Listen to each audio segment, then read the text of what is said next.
Italiano, hey, hey, mambo, mambo Italiano, go, go, go. You mixed up a Siciliano. Hello, and welcome to Quintopia. Today I would like to review for you my first Italian locomotive of the FS State Railways in Italy, and it's a model from Mehano, and it's from the Mehano Prestige line, but I'll comment on the Prestige label in just a second because things have changed in that regard. This is a model that I was looking for quite some time. There's a couple of Italian-based blogs that I read quite a bit, looking at the various trains and models in Italy, and I came across this model and I go, that is a cool looking locomotive. So I wanted one for quite a while. I was coveting getting my own version of this model of the E.424 in the Italian State Railways. And fortunately, last year I was able to find a retailer based in Italy who had one at a good price, and that's another important point which I'll talk about in a minute. And he was willing to ship it to the United States, and I got my version of an E.424 from Mehano in this very interesting and something I quite like, the brown livery. I think it just looks really industrial and tough. So this is it. This is the model. It's from Mehano. Let's go ahead and open it up and take a look at it. As you can tell, it comes in its own unique style packaging, a cardboard box. Mehano still uses this for their newer stuff. This model, I should mention, is from about 1991 or 92. That's when I believe Mehano originally started to produce this line of Prestige locomotives, and with this new packaging. It's a cardboard box, the styrofoam insert, and the instructions behind it tend to get caught. So that's the styrofoam insert with the locomotive. And then we also have in here our instructions from Mehano, and the instructions are fairly sparse. Got a little bit of information on the E.424, which we don't need because that's not the locomotive we have. So on the other side is the E.424 information, and it's in Italian, English, German, French, and Slovenian. Mehano, for those of you that don't know, has actually been around a long time. It's produced model trains since at least, I believe, the late 1960s, when they were part of the Yugoslavia. Mehano is now located in Slovenia, right next to Italy there, on the Balkan Sea. And they've been producing locomotives for a lot of American brands for years and years. Unfortunately, they've always produced pretty cheap models, and their name kind of has a bad reputation. It has this reputation, like several brands do in both N scale and HO and other scales, of producing cheap locomotives that have poor detail and don't stand up to the test of time. So I believe this new Mehano Prestige line that was launched in the, I said 91, 92, I'm going to correct that, 2001, 2002 time frame, so early part of this century, was an attempt by Mehano to upscale their image and their brand, and to be more competitive with modern offerings from other manufacturers. So that explains the Mehano Prestige line. And this, as far as I know, was one of their first releases in N scale under that label. The locomotive is the E.424. It's an electric locomotive that runs with the Italian Railways. I believe they're still running to this day. And I'm going to turn it over and let it drop out of the styrofoam insert. Set that aside. Set the locomotive down. And we'll set this package aside. I'm going to adjust the camera real quickly and get a little bit closer. Okay, taking a little bit closer look at this model. As I mentioned, it's an electric locomotive, still running in Italy as far as I can tell. At least that's what the videos I've seen of this locomotive on YouTube seem to indicate. In the styrofoam insert with this model, sorry to switch tangents real quickly, there are some detail parts. They look to be grab irons and various bits of detail that you can add to your model, and you can see on the model itself are the holes where these would be inserted, and the instructions provided with this model indicate to you where they should go. There, we get that in frame right there. There we go. So a lot of extra application of detail that you can apply to your model of this locomotive. I don't think I mentioned this before, but Mehano lists this as their model T507. This is model number 18938 of the T507. There's another version of the T507 which, rather than having the two-tone brown that this one has, it's just one tone, just has the light brown only. And I'm not sure what the distinction is, but I sure like the two-tone brown a lot better than the single tone of brown. Now, in terms of detail and appearance, I think there's good reason for Mehano to justify its prestige label. There's a lot of nice, in addition to the handrails you can apply yourself, there's some nice printing.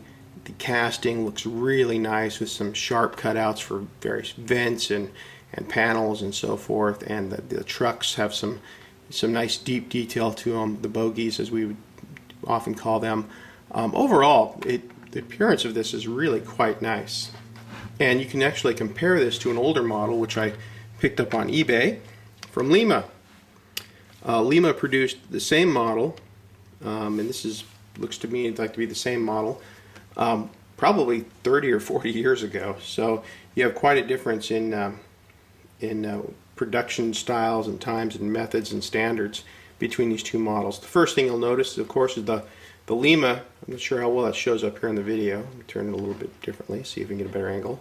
The Lima is a little bit oversized or larger, and probably I'm going to take an educated guess that the Mehano version is more accurate and more appropriate for N scale than the older Lima one, which is probably, as we know from the standards of those days, a lot cruder by what we'd expect today. And as you can tell, just the detail and the casting is just much crisper in this one. Now, I like this version so much that when I was in Paris last summer for vacation, I actually found another one in a hobby shop located in their stock, Gathering Dust, and I got this version. Whoops. Sorry about that. This is in the, they call this brown version the Isabella scheme, and this one is called Navetta. I'm probably not pronouncing that correctly, but you can tell the Navetta has a much flashier, more colorful, and definitely a very 1970s vibe to it. It's also missing a buffer, which I'll need to replace. Buffers drive me nuts at the frequency with which I seem to lose them and they fall off. But it's got a very nice look to it, at least for a 1970s sort of era model. So I've got two versions of it, and I was pretty excited about getting both of them because the appearance of both of them, the contrast and the paint schemes is pretty striking and pretty cool looking, and they're I really dig the looks, the angular style of the cabs, very unique and very different, and definitely something special to have on the layout. All right, setting the Navetta aside, looking again at the Isabella close up. Now here comes the hard part, converting these to DCC. As I mentioned, these were produced in 2001, 2002. Apparently, the memoranda discussing the development of DCC hadn't really gotten to Mehano yet, so they really made no allowance for adding a decoder into this locomotive. And as you can tell, it's on the smaller side, so you're going to be really struggling to find space for a decoder inside this shell. There are instructions online from folks who have figured out how to do it, and I started to install a decoder in this locomotive, and actually was fairly successful. It required grinding down and sanding down the metal chassis, but it was a real hassle. And one of the reasons it's a hassle, a real problem to install the decoder on this one, if you look here underneath the bogies, you can actually see the circuit board. And unlike a lot of locomotives which put its circuit board on the top of the chassis, Mehano puts the circuit board on the bottom. So you're putting the decoder, and you might even be able to see it through the windows here, up on top, but then you've got to wind the wires down here to the circuit board, and it's very tricky to get it on. Another problem I had when you do take this apart, this piece here, no matter how many times I've tried, and both for this locomotive as well as this one, This piece does not want to go back on once you take it off the first time, and I'm not even sure what the connection points are. I certainly couldn't find it after it came off, and nothing broke, but I think the attachment of this piece to the circuit board is so tenuous that I've ultimately resorted to using a bit of glue or a tacky wax to hold it on. So it stays on now, but it doesn't attach solidly, so I had to use a little bit of glue to put it on. So that was a little bit cheesy and a little bit cheap.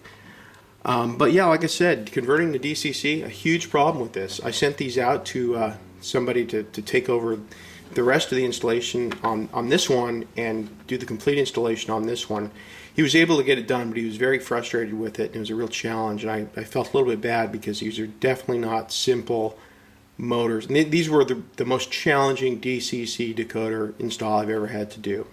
Limited space, unusual circuit board placement, just very challenging. If you can do it, if you can accomplish it, great stuff, but I found it to be a huge challenge.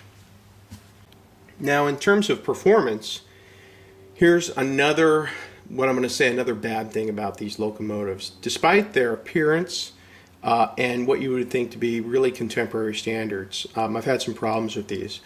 Number one, the first thing that I'll point out is that their maximum speed is fairly low, and that may not be a bad thing. If it does match, and I have no idea of knowing whether or not slow speed is something that these locomotives are known for, then it's great.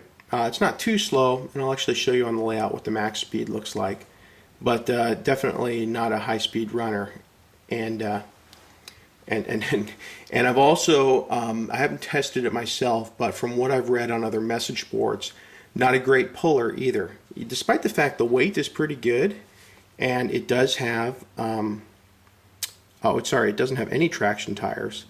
So it's not going to be able to pull a whole lot of locomotives. And you can tell it has plastic gears, which you think would make it quieter. It's not that quiet. This one performs relatively decently despite everything I just said. This one's been a real problem for me. And the problem is that it only goes in one direction. I had somebody that I trust look at it, and they couldn't figure it out. They thought the gears might be a problem, but it'll go great in one direction, but as soon as I try to reverse direction, there's apparently something wrong with the gearing or something, but it will stop. In fact, it will violently stop and jerk itself off the rails. Quite comedic if it wasn't so sad, but nevertheless a little bit frustration with this one. So as you can tell, nice to see an interesting locomotive from Italy, but a little bit of problem with it.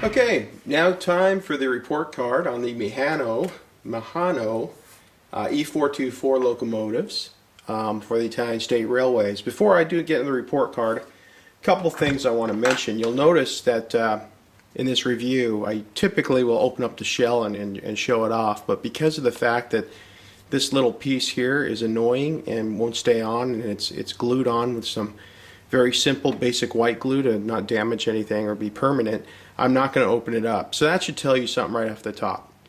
Something else I'll mention, that despite the fact that these locomotives were marketed and labeled under the Mehano Prestige brand, in their current 2012 catalog, they're actually marketed under Mehano Hobby. So Mehano does realize now that these models are not up to today's standards. And that's an interesting point too, because they are still apparently active. They've gone through some, like most N-scale or model train manufacturers in the past decade. They've had a tough time of it, and they went into bankruptcy and had some issues with solvency, but they appear to be back and at least marketing some of their trains, doing a lot of stuff in HO, by continuing to market both the Blue Tiger and N scale, which gets good reviews from others. I don't have that one. But I do have the G2000, and on my blog you'll see I review this one, and this one gets really high marks, so you can't see it here. But it's also marketed under the Mehano Prestige line, and it continues to be marketed under the Mehano Prestige line in the current catalog. But these locomotives they produced about 10 years ago are now in the Mehano Hobby range. And that goes for not only the E.424 shown here, but also the E.424, which they also produce for the Italian Railways and N scale, and apparently are still going to be marketing and producing and selling. So that's good news, because these have actually been quite hard to find, and as I mentioned earlier, it took me a while to find one at a good price, because you will see these things offered on eBay from various sellers for quite a bit of money, as much as $300, $350. And I would say that if you see it priced at that price, avoid it. It's not worth it at that price. I got mine for the more typical retail price of about $180. It's still a lot of money, and I'm going to tell you about what I think about that in the report card. So now part of the Mehano Hobby line, still being marketed, still available. Don't get confused. This shouldn't be a bad mark against Mehano today, because the Mehano Prestige line offered with the G2000 and their Blue Tiger models are apparently exceptional, and they really addressed a lot of the problems that I'm going to talk about in this report card, in this review. So let's take a look at the report card. So on appearance, it's very strong. Looks great, nice detail, great casting, good color, great printing, lots of detail. The extra add-on things, I'm not sure how you feel about that. I'm not a big fan of it because I don't like to mess with stuff typically. I'm going to give it a 4 just because of that, and probably I think that's about where it sits relative to some of the truly exceptional models that are being produced today. So great, not outstanding, but good. Performance, again, as I mentioned, I've had some problems with these, so I'm going to have to give them low marks. The fact that it lacks a traction tire is kind of goofy. The slow speed, I'm not sure if that's correct or if that's an oversight or a flaw, but it makes me skeptical. And the gearing problem with the other locomotive, now again, this is old stock, so it may not be Mehano's fault, but on performance, I'm going to give them a 2. I might be convinced to give them a 3. They're not that bad. They're actually, so I'm going to put a little question mark here, maybe a 3, maybe a 2.5. But, you know, they do have nice running characteristics. They do perform well at slow speed, so it's definitely a huge upgrade over what you'd find from the 70s from Lima, but not the greatest model of all time. Conversion, that's a tough one. It's possible to convert it, but a huge hassle, a huge problem. Definitely not an easy one to convert. It's going to require grinding and sanding and milling of that metal frame and lots of goofy wiring to get through that frame to the circuit board that's on the bottom by the trucks, and you got to make sure that your wires don't interfere with the bogies or the trucks. Big problem. Cost, relative to all of this, it's still going to be, the retail price is about 180 euros, maybe 170 euros, 200 USD. So it's definitely a premium priced locomotive, but relative to all these problems, I'm going to have to give it low marks. Bonus points, I've changed bonus points. I used to call this X factor. I think that got confusing, so now I'm just going to call it bonus points. If something has something exceptional about it that's pretty cool, I'm going to give it a bonus point and say, hey, that's pretty cool. Well, I will give it a bonus point. I'll give it a 1. Just because I think it's great that Mehano's producing a locomotive for the Italian Railways. They've done a nice job with it. They brought back a locomotive that was previously done in today's standards very poorly by Lima. So let's give it a point for that at least. So overall we have 6.5, 7.5, 9.5, 10.5. 10.5 out of 4. That's about 2.8 or so. So very, very low ranking. This is probably the lowest ranking locomotive I've ever done. And I think despite its low ranking, I love this locomotive. I can deal with it. I think it's terrible how much it cost to get. I think its conversion was a pain in the butt, but I got it done. And some of my problems with my performance, it's a bummer. But despite the fact I gave it a 2.8, I actually really like this train. I like these locomotives. I wish they didn't have the problems that I had to identify. But nevertheless, a 2.8 is a 2.8. It's fair warning. If you want to get one, know what you're into. But if you really love the look and design of this locomotive and want to add to your fleet with some Italian locomotives, and you can deal with fixing some of these problems or some of the operational problems it has, I'd say go for it. So that's my review for today. One of the lowest ranking reviews I've ever had to give. Hope you enjoyed it.